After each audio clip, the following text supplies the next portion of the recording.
Dictation start होगी 5 second बाद।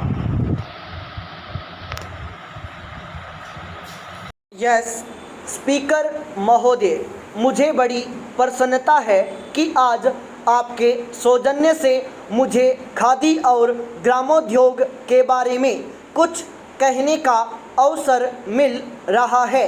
ऐसे अवसरों का मैं स्वागत करता हूं, क्योंकि मैं समझता हूं कि हमारे देश की जैसी आर्थिक व्यवस्था है और उद्योगों संबंधी जैसी रूपरेखा यहाँ सदियों से चली आ रही है, उसे देखते हुए हमारे जीवन में इन छोटे छोटे उद्योग धंधों का बहुत अधिक महत्व है। हम लोगों में यदि ऐसी धारणा न होती कि आधुनिक युग में भौतिक प्रगति का प्रतीक औद्योगिकरण ही है, घरेलू उद्योगों के लिए स्थान नहीं, तो इस बात को इतना जोर देकर बताने की आवश्यकता न पड़ती। यह धारणा भ्रमपूर्ण और निराधार है। यह स्पष्ट है कि भारत जैसे देश में जहां 80% लोग गांवों में बसते हैं और 70% से अधिक जीवन निर्वाह के लिए खेती और खेती से संबंध रखने वाले धंधों पर ही निर्भर है, औद्योगिकरण बेकारी की समस्या को हल करने की अपेक्षा अधिक जटिल बना देता है। इसका प्रमाण यह है कि इस देश में औद्योगिकरण यद्यपि तेजी से किया जा रहा है और आज हम बहुत सी चीज़ों में स्वावलंबी हो चुके हैं, तो भी हमारी बेकारी की समस्या हल नहीं हुई, बल्कि बढ़ती हुई दिखती है। ऐसे देश में छोटे छोटे उद्योगों का और विशेषकर ऐसे उद्योगों का जो सरलता से घरों में और दूसरे धंधों के साथ किए जा सकते हैं, एक विशेष महत्व है। यदि हम इस तथ्य को समझे बिना अपनी सारी शक्ति औद्योगिकरण में ही लगाने का निश्चय करें, तो यह आशा करें कि इससे बेकारी की समस्या हल हो जाएगी, तो इसमें कोई संदेह नहीं कि अंत में हमें निराश होना पड़ेगा। जब तक बेकारी दूर नहीं होगी, तब तक गरीबी भी दूर नहीं हो सकती, क्योंकि देश में चाहे जितना भी धन हो, वह उन्हीं लोगों में बंट सकता है जो धंधा करते हैं, न कि उन लोगों में जो बेकार हैं। और यदि कोई गरीब हैं, तो वे बेकार अथवा अर्ध बेकार लोग ही हैं। इसलिए देश की संपन्नता और ग्रामीण जनता के हित में इस भ्रम का निराकरण करना आवश्यक है और ग्रामोद्योगों की उन्नति करने के हेतु भरसक प्रयत्न किए जाने चाहिए। पाई पैरा चेंज। इस दिशा में इन दिनों जो सबसे महत्वपूर्ण कदम उठाया गया है, वह है भारत सरकार द्वारा खादी और ग्रामोद्योग मंडल की स्थापना। सरकार ने इस मंडल को स्थापित करके ग्रामोद्योग के महत्व को ही स्वीकार नहीं किया, बल्कि उन्हें मान्यता देकर उन उद्योगों को उन्नत करने का दायित्व अपने ऊपर लिया है। जहां तक नीति निर्धारण का प्रश्न है, यह मान लिया गया है कि देश के सामाजिक और आर्थिक आयोजन में ग्रामोद्योग को स्थान मिलना चाहिए और इसके लिए सरकार यथासंभव साधन जुटाने की भी व्यवस्था कर रही है।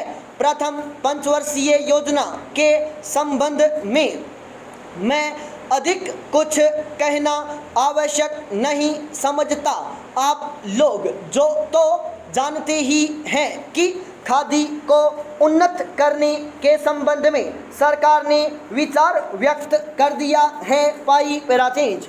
स्पीकर महोदय, वास्तव में समस्या बड़े उद्योगों और ग्रामोद्योगों में सामंजस्य स्थापित करने की है।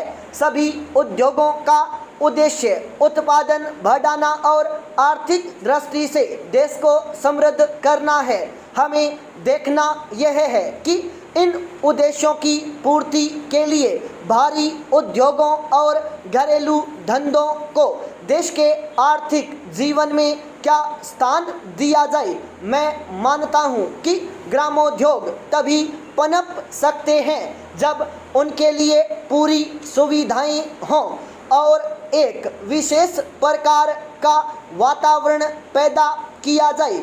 जहां तक सुविधाओं का संबंध है, योजना आयोग और भारत सरकार ने यह सिद्धांत रूप से स्वीकार किया है कि इन उद्योगों को ऐसी सुविधाएं दी जाएं जिनसे खादी और दूसरे धंधों को प्रोत्साहन मिले और साथ ही बड़े उद्योगों पर भी बुरा प्रभाव न पड़े। इसलिए मैं समझता हूं कि हमारी समस्या ठीक प्रकार की सुविधाएं सुझाने की है।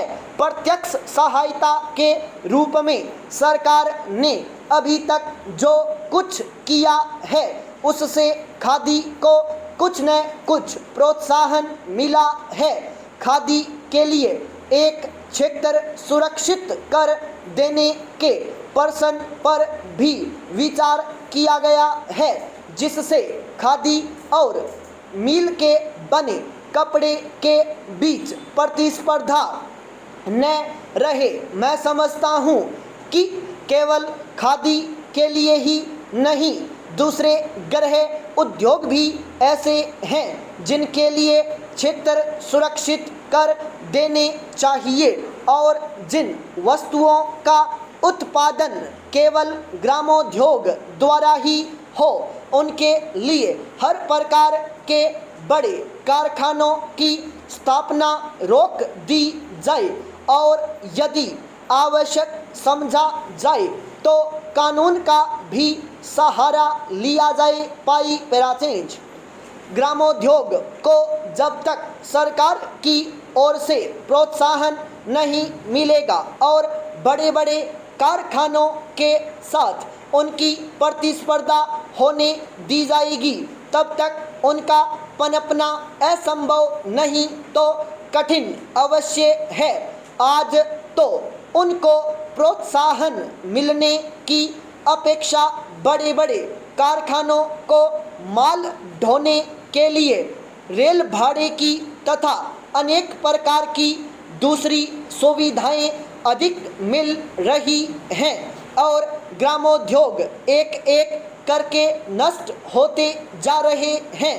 इस नीति में केवल परिवर्तन ही नहीं किया जाना चाहिए बल्कि इसको दूसरी ओर मोड़ देना चाहिए और छोटे उद्योगों को प्रोत्साहन देने के लिए उन्हें सभी प्रकार की सुविधाएं मिलनी चाहिए।